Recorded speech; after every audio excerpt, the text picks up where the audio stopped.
Okay, so we're on to our last subject for the day on the GCF and LCM, and it's the distributive property about this.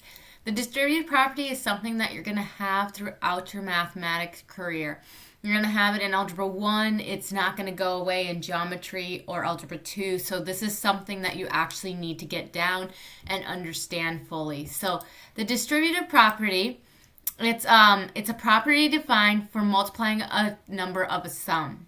So to multiply a number by a sum, multiply each number in the sum by the number outside the parentheses and then add.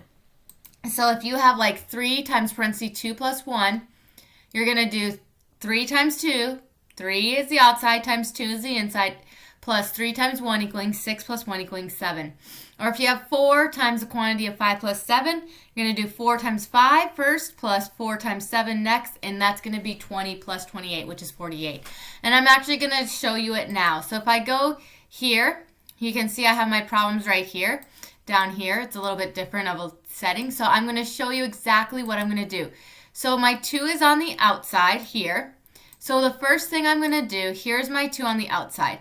So I'm going to take my 2, and I'm going to draw a little arrow because it's going to help me show what's going to happen. So 2 times, now the first inside number is a 9. So you can see I'm going to write it as a 9, right like that.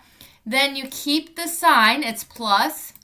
And now I have my 2 again, and it's going to go, and you're going to multiply it by the 14. So times 2 times, and the second number here is 14, and now I can actually do it.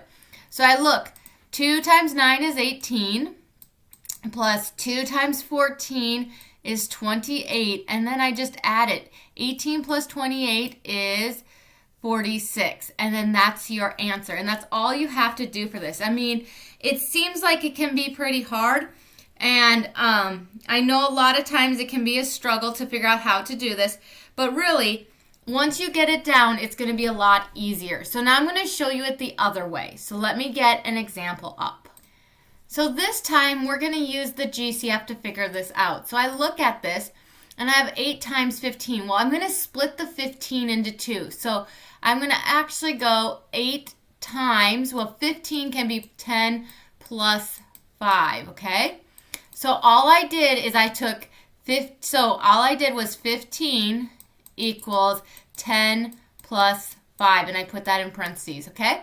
So now I'm going to do the same thing. My 8's on the outside, and I'm going to multiply it in. So I'm going to do 8 times, and I'm going to take the second number, which is 10, and then I'm going to add it, and I'm going to do the 8 times, so 8 times, and now this time it's times a 5, and then I'm going to multiply. 8 times 10 is 80, plus 8 times 5 is 40, and I get 120. And so that's all you're doing with it. You're trying to split it into 2 numbers you can add, and then you're going to distribute it in. You're going to multiply it times both of them. So this is just the start of the distributive property. You're going to try the next 3 on your own, and then we will have an exit ticket eventually. But hopefully this makes a little bit more sense. Have a great day. Bye.